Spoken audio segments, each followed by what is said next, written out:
فقہ حنفی، فقہ حنبلی، فقہ مالکی، فقہ شافعی، یعنی 4 ائمہ جو ہیں اور جتنے مجتہدین ہیں، یہ تمام کے تمام 1400 سال کے ائمہ، فقہا، محدثین، مجتہدین اس بات پر متفق ہیں کہ گستاخ رسول کی سزا موت اور قتل ہے۔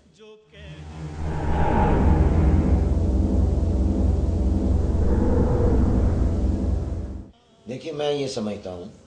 کہ انسداد توہین رسالت کا جو قانون ہمارے ملک میں 295 ہے، یہ اقلیتوں کو تحفظ دیتا ہے۔ یہ بالکل پراپیگنڈا ہے کہ اس سے اقلیتیں غیر محفوظ ہوئی ہیں۔ میں سمجھتا ہوں کہ اس سے اقلیتوں کو تحفظ ملا ہے۔ اس کی وجہ کہ اگر قانون نہیں ہوگا تو آپ بتائیے کہ پھر لوگ خود فیصلے کریں گے کہ نہیں کریں گے؟ لا قانونیت پھیلے گی کہ نہیں پھیلے گی؟ اس لیے کہ مسلمان حضور علیہ السلام کی گستاخی تو برداشت نہیں کر سکتا، اور جب قانون ہوگا نہیں اور کوئی نعوذ باللہ حضور علیہ السلام کی توہین کرے گا تو لوگ خود فیصلہ کریں گے اور گلی گلی غازی علم دین پیدا ہو جائیں گے۔ جبکہ اس قانون کے نتیجے میں محفوظ ہوں گی اقلیتیں، اور محفوظ ہوئی ہیں کہ اگر کوئی بھی خدا نخواستہ کوئی مسلمان ہو یا نان مسلم ہو، وہ حضور علیہ السلام کی توہین کرتا ہے تو اس کے بارے میں تمام کو معلوم ہے کہ قانون موجود ہے، باقاعدہ پرچہ درج ہوگا، اس کی انویسٹیگیشن ہوگی، کورٹ میں اور عدالت میں جائے گا، اور عدالت کے اندر اس کو پوچھا جائے گا کہ تم نے یہ بات کہی یا نہیں کہی، تمہارا ارادہ کیا تھا، تمہاری نیت کیا تھی، کیا واقعی تمہاری نیت انسلٹ کرنے کی تھی یا نہیں تھی؟ تو عدالت کے سامنے جب اس کا موقف آئے گا تو کوئی بعید نہیں بلکہ بہت ہی قریبی امکان ہے کہ عدالت اس کو بری کر دے۔ چنانچہ جب سے یہ قانون بنا ہے آج تک ایک شخص کو بھی اس قانون کے تحت سزائے موت نہیں ہوئی، آج تک ایک بھی۔ اور جہاں تک یہ بات ہے کہ یہ قانون اقلیتوں کو کے لیے خطرہ ہے یا اقلیتوں کے لیے ایک تلوار ہے اور اقلیتیں غیر محفوظ سمجھتی ہیں، میں نے جیسے شروع میں عرض کیا کہ اگر آپ جائزہ لیں اور دیکھیں کہ جب سے یہ قانون بنا ہے اب تک کتنے مقدمات درج ہوئے ہیں، میں نے کل ہی ایک دیکھا تھا کہ اس میں 900 سے زائد کچھ مقدمات اب تک درج ہوئے ہیں، جن میں 400 سے زائد مقدمات جو ہیں وہ مسلمانوں کے خلاف ہیں، 400 سے زائد، اور 100 سے کچھ زائد یہ قادیانیوں اور مرزائیوں کے خلاف ہیں، اور تقریباً 60 یا 70 60 یا 65 مقدمات ایسے ہیں جو کرسچنز کے خلاف ہوئے ہیں اور باقی دیگر اقلیتوں کے خلاف ہوئے ہیں۔ تو اگر آپ سروے کر کے وہ مقدمات کی تمام رپورٹ منگوا لیں اور جمع کر لیں تو اب تک اس 295 کے تحت زیادہ تر مقدمات اور کیسز تو مسلمانوں کے خلاف درج ہوئے ہیں، بلکہ آپ یہ کہہ سکتے ہیں کہ 50% سے بھی زیادہ مسلمانوں کے خلاف ہوئے ہیں۔ تو یہ کیسے کہا جا سکتا ہے کہ یہ اقلیتیں اس سے غیر محفوظ ہو گئی ہیں؟ بلکہ میں سمجھتا ہوں کہ اس قانون نے ان کو تحفظ دیا، اور ایسا قانون صرف پاکستان کی بات نہیں، دنیا کے کئی ملکوں میں موجود ہے، خود مغربی ممالک میں، یورپ کے ملکوں میں موجود ہے۔ آپ دیکھیے کہ حضرت عیسیٰ علیہ السلام کی توہین یہ قابل سزا جرم ہے، اور بعض ملکوں میں اس جرم کی سزا موت بھی ہے، بعض میں عمر قید بھی ہے، یہ قانون موجود ہے۔ جب خود یورپ میں اور مغرب میں موجود ہیں، آپ دیکھیے برطانیہ میں جو وہاں کی ملکہ ہے، چونکہ وہ چرچ آف انگلینڈ کی بھی سربراہ ہیں، تو ان کے خلاف آپ کوئی بات نہیں کر سکتے، ان کی انسلٹ جرم ہے۔ اگر پاکستان میں عدلیہ کی عزت و ناموس کا قانون موجود ہے، اگر پاکستان میں صدر کی عزت و ناموس کا قانون موجود ہے، اگر پاکستان میں وزیر اعظم کی عزت و ناموس کا قانون موجود ہے، اگر پاکستان میں فوج کی عزت و ناموس کا قانون موجود ہے، اگر پاکستان میں عام انسان کی عزت و ناموس کا قانون موجود ہے، تو وہ پیغمبر اعظم صلی اللہ علیہ وسلم جو رحمت کائنات ہیں اور جو ہمارے ایمان کی بنیاد اور اساس ہیں، جو وجہ تخلیق کائنات ہیں، کیا ان کی عزت و ناموس کے تحفظ کا قانون نہیں ہونا چاہیے؟ جو تمام شخصیتوں سے اعلیٰ ہیں، جن کے ساتھ نسبت ہی کوئی نہیں ہے کہ نسبت خاکرہ بعالم پاک۔ اس لحاظ سے میں یہ سمجھتا ہوں کہ اقلیتوں کو اس قانون کی تائید کرنی چاہیے۔ چنانچہ ہماری بات چیت ہوئی ہے، ہم نے اب بھی اور آج سے کئی سال پہلے بھی پاکستان بھی بیرون پاکستان میں ہم نے مسیحی رہنماؤں سے اس پر بات چیت کی ہے، ڈائیلاگ کیا ہے، مذاکرات کیے ہیں، اور بہت سے بشپ صاحبان کے ساتھ ہمارا فیس ٹو فیس اس پر مذاکرہ ہوا ہے، اور ہم نے ان سے پوچھا ہے کہ آپ بتائیے کیا اس قانون کا ختم ہو جانا چاہیے؟ آپ اجازت دیں گے کہ حضور علیہ السلام کی انسلٹ اور توہین ہو؟ اور پوری زندگی اب تک مسلمان ہمیشہ حضرت عیسیٰ علیہ السلام کی عزت پر پہرا دیتے رہے، اور قرآن کریم میں تو سورہ مریم موجود ہے، اور واحد قرآن کریم میں ایک ہی صورت ہے جو خاتون کے نام پر ہے، وہ حضرت خدیجہ رضی اللہ تعالیٰ عنہ کے نام پر نہیں ہے، حضرت عائشہ رضی اللہ تعالیٰ عنہ کے نام پر نہیں ہے، حضرت فاطمہ الزہرا رضی اللہ تعالیٰ عنہ کے نام پر نہیں ہے، صرف ایک خاتون کے نام پر قرآن میں صورت ہے، اور وہ حضرت مریم علیہ السلام ہے۔ تو ہمارا تو قرآن تمام انبیاء کی عزت و ناموس ہمیں سمجھاتا ہے، اور تمام انبیاء ہمارے ایمان کا حصہ ہے، تمام آسمانی کتابیں ہمارے ایمان میں شامل ہیں، اور حضرت عیسیٰ علیہ السلام پر جس کسی نے بھی کوئی توہین کا جملہ کہا یا لفظ لکھا، ہم نے اس کو بھی مذمت کی، اور ہم نے عیسیٰ علیہ السلام کی بھی عزت اور ناموس کے تحفظ کو اپنا ایمان سمجھا اور سمجھتے ہیں۔ تو تمام مسیحی رہنماؤں نے ہم سے یہ کہا کہ ہم قطعاً اس قانون کے خلاف ہیں، یہ قانون رہنا چاہیے۔ اور آپ بھی دیکھیں نا جی، قانون یہ ہے کہ حضور علیہ السلام کی توہین نہ ہو۔ جب کسی نے توہین کرنی نہیں، اس کا ارادہ ہی نہیں، کسی بھی کمیونٹی نے اور کسی بھی آدمی نے، تو اس کو اس قانون سے ڈرنے کی ضرورت ہی نہیں۔ انہوں نے اس سے اتفاق کیا اور ایگری کیا کہ یہ قانون رہنا چاہیے۔ ہم بھی حضور علیہ السلام کی عزت اور ناموس کا احساس رکھتے ہیں اور حضور کا احترام کرتے ہیں۔ ہمیں تو صرف یہ اشکال ہے کہ غلط استعمال ہوتا ہے، مس یوز ہوتا ہے۔ ہم نے کہا پھر بنیادی طور پر قانون اور قانون میں جو سزا ہے اس سے تو اتفاق کرتے ہیں۔ انہوں نے کہا ہم بالکل اس سے اتفاق کرتے ہیں۔ ابھی کوئی 2 ہفتہ پہلے ہماری مسیحی رہنماؤں سے بڑی طویل مجلس ہوئی ہے، جس میں ہم نے ان سے گیدر ٹو گیدر اس موضوع پر بات کی ہے، اور انہوں نے اس قانون سے اصولی طور پر اتفاق کیا۔ اور جہاں تک اس کا مس یوز ہے تو اس پر ہم نے ان سے یہ کہا کہ دیکھیے، غلط استعمال اور چیز ہے، قانون کا غلط ہونا اور چیز ہے۔ کسی بھی قانون کا غلط استعمال وہ اس قانون کو غلط نہیں بناتا۔ پاکستان میں کون سا قانون ہے جو مس یوز نہیں ہوتا؟ 302 جس کی سزا موت ہے، کیا وہ مس یوز نہیں ہوتا؟ 304، 307، اور قانون سے بڑھ کر آئین، وہ مس یوز ہوتا ہے پاکستان میں، ہو رہا ہے، ہوتا رہا ہے۔ کتنے آمروں نے، ڈکٹیٹروں نے آئین پاکستان، دستور پاکستان کی دھجیاں اڑائی ہیں اور اس کو غلط استعمال کیا ہے۔ آج تک کسی نے یہ کہا کہ آئین پاکستان کو ختم کر دو، غلط استعمال ہوتا ہے، یہ مس یوز ہو رہا ہے، اس کو ختم کر دو۔ کبھی 302 کے بارے میں کہا کہ یہ مس یوز ہوتا ہے، قتل کسی اور نے کیا ہوتا ہے، پرچہ کسی اور کے خلاف، قتل کیا ایک آدمی نے، پرچہ ہو جاتا ہے 20 کے خلاف۔ تو کبھی آج تک اس کے خلاف آواز نہیں اٹھی، حالانکہ ان کا غلط استعمال اس سے زیادہ ہے۔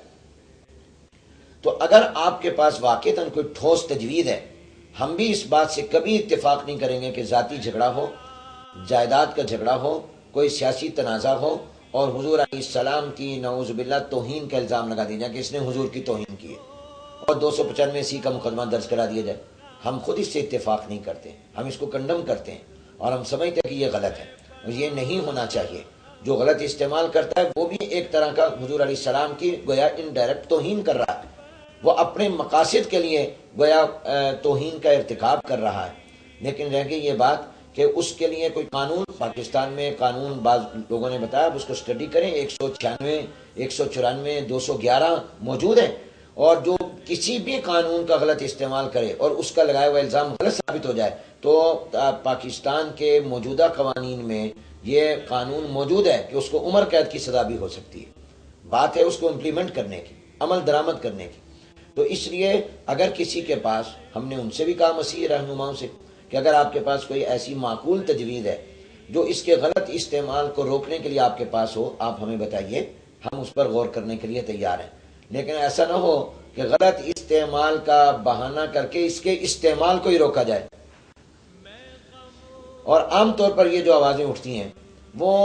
غلط استعمال کی آڑ میں استعمال کو روکنا چاہتے ہیں۔ بہت سے لوگ ایسے ہیں جو بالکل اس قانون کا خاتمہ چاہتے ہیں، اور یہ تمام بہانہ سازی ہے کہ مس یوز ہوتا ہے۔ کبھی کہتے ہیں انسانوں کا بنایا ہوا قانون ہے، کبھی کچھ کہتے ہیں۔ میں اپنا تجربہ آپ کو بتاتا ہوں، پرویز مشرف کے دور میں حدود اللہ کو جو چھیڑا گیا اور حدود آرڈیننس میں جو ترامیم کے لیے مہم چلائی گئی تھی، وہ بھی یہی دلائل پر تھی کہ ہم حدود اللہ تو اللہ کی قانون ہے، مگر یہ جو بنایا ہوا قانون ہے یہ تو انسانوں کا ہے، اور یہ مس یوز ہوتا ہے، غلط استعمال ہوتا ہے۔ اور اس عنوان پر چلائی گئی کہ ہم عورتوں کے حقوق کا تحفظ چاہتے ہیں، خواتین کے حقوق کے تحفظ کے نام پر بدماشی، بے حیائی، فحاشی، زنا، بدکاری کا لائسنس جاری کیا گیا، اور میں اس پر دلائل سے ثابت کر سکتا ہوں کہ حدود آرڈیننس میں جو ترمیم کا بل آیا تھا تحفظ حقوق نسواں کے نام سے، اور اب وہ تحفظ حقوق نسواں ایکٹ ہے، آج اس کی روح سے پاکستان میں بدکاری قانوناً کوئی جرم نہیں ہے۔ تو وہی دلائل آج اس قانون کے لیے استعمال کیے جا رہے ہیں، کسی اور قانون کے لیے یہ بات کیوں نہیں اٹھتی؟ تو لہذا میں سمجھتا ہوں یہ تمام بہانے در حقیقت کچھ عناصر ایسے ہیں جو باہر کے ایجنڈوں پر عمل کرتے ہیں، کچھ ایسی این جی اوز ہیں جو باقاعدہ باہر کی فنڈنگ پر چلتی ہیں اور ان کے ایجنڈے پر چلتی ہیں۔ اور میں تو یہ سمجھتا ہوں کہ پاکستان ایک جمہوری ملک ہے، اور جمہوریت کا کیا مطلب ہوتا ہے کہ آپ کے ملک کی اکثریت جو کہتی ہے اس کی رائے کا احترام، اس کے جذبات و احساسات کا احترام، اس کے مطابق قانون سازی۔ کیا 31 دسمبر کو پورے ملک میں جو سٹرائک اور ہڑتال ہوئی، اور گزشتہ روز جو کراچی میں تاریخ ساز اور فقید المثال جلسہ ہوا ہے یہ 9 جنوری کو، اس میں میں خود موجود تھا، لاکھوں کا اجتماع تھا، تو آپ پاکستان کے جمہوریت کی رائے کا احترام کیوں نہیں کرتے؟ اگر آپ ڈیموکریسی اور جمہوریت پر یقین رکھتے ہیں تو پھر پاکستان کے مسلمانوں نے تو اپنا فیصلہ دیا اور اس مسئلے پر پوری قوم متحد ہے، اور آج بھی اگر کوئی کہتا ہے کہ ایسا نہیں ہے تو میں کہتا ہوں آپ ریفرنڈم کرا لیں، اس عنوان پر ریفرنڈم کرا لیں کہ ناموس رسالت کا جو موجودہ قانون ہے جس کی روح سے سزا موت ہے، کیا یہ قانون باقی رہنا چاہیے؟ کیا اس قانون میں کوئی ترمیم کی جانی چاہیے یا نہیں کی جانی چاہیے؟ آپ ریفرنڈم کرا لیں، اور مخالف نقطہ نظر والے بھی اپنی مہم چلا لیں، اور آپ اس کے بعد دیکھ لیں کہ قوم کا کیا فیصلہ آتا ہے۔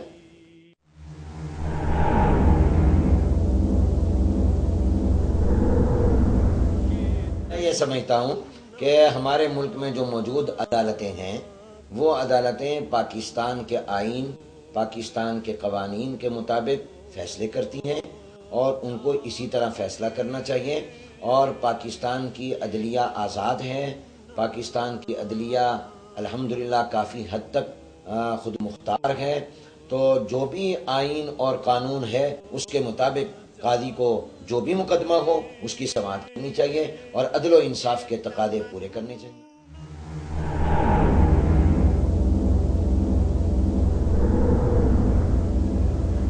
اس میں دیکھیے پہلا مرحلہ تو تفتیش کا، انویسٹیگیشن کا، اور یہ بھی میں آپ کو عرض کر دوں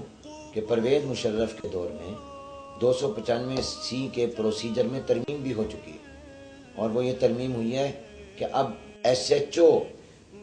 اس کی تفتیش نہیں کرے گا، ایس پی رینک کا افسر وہ اس کی تفتیش کرے گا، اور ابتداً درخواست دینے سے مقدمہ درج نہیں ہوگا،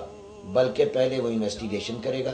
وہ اپنی تفتیشی رپورٹ کورٹ میں پیش کرے گا، اور پھر کورٹ کے آرڈر سے وہ پرچہ درج کرے گا۔ چنانچہ آپ دیکھیں کہ ابھی شیخو پورہ کے جیل میں جو آسیہ مسیح کا کیس ہے، اس کا پرچہ، اس کے خلاف مدعی کی درخواست پر ایف آئی آر درج نہیں ہوئی، باقاعدہ ایس پی سطح کے افسر نے اس کی تفتیش کی، انویسٹیگیشن کی، اور اس کے بعد انہوں نے اپنی تفتیش کورٹ میں پیش کی، اور کورٹ کے آرڈر سے پھر اس کے خلاف پرچہ درج ہوا اور ایف آئی آر درج ہوئی۔ تو پہلا مرحلہ تو تفتیش ہے، پولیس کا افسر دیانتدار ہو، وہ تفتیش میں عدل و انصاف کے تمام تقاضے پورے کرے، اور کسی دباؤ میں نہ آئے، اور اپنے اللہ کو حاضر ناظر جان کر صحیح تفتیش کرے کہ یہ جرم ہوا بھی ہے یا نہیں، اور اگر ہوا ہے تو اس کی نوعیت کیا ہے، ارادتاً ہوا ہے، بلا ارادہ ہوا ہے، اس کے محرکات کیا ہیں، اس کے عوامل کیا ہیں، اور جو الزام ہے کیا اس سے توہین بھی ہوتی ہے یا نہیں، اہانت رسول بھی ثابت ہوتی ہے کہ نہیں ہوتی، اور اس کے بعد پھر کورٹ ہے، عدالت جو ہے وہ اس کو بھی دیکھے گی، مدعی کا تمام دعویٰ دیکھے گی، گواہ دیکھے گی، اور اسلام کی روح سے گواہوں کا باقاعدہ تزکیہ ہوتا ہے، خفیہ بھی اور علانیہ بھی، کہ یہ گواہ کیسے ہیں، یہ گواہ سچے ہیں، جھوٹے ہیں، ان گواہوں کی یا مدعی کی اس مدعا علیہ سے کوئی ذاتی عداوت تو نہیں ہے، کوئی جائیداد کا تنازع تو نہیں ہے، کوئی لین دین کی دشمنی تو نہیں ہے، کوئی کسی سیاسی جھگڑا تو نہیں ہے جس کی بنا پر اس پر یہ الزام لگا دیا گیا۔ تو یہ عدالت کو تمام چیزیں دیکھ کر فیصلہ کرنا ہوتا ہے۔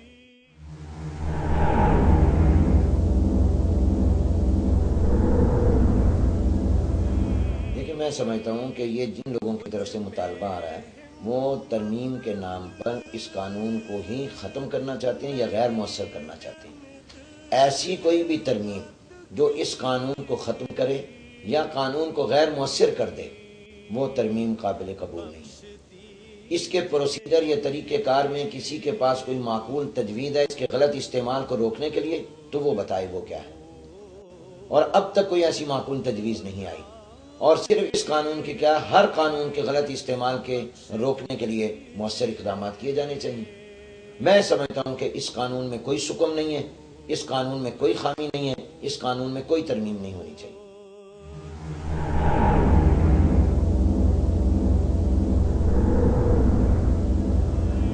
گزارش یہ ہے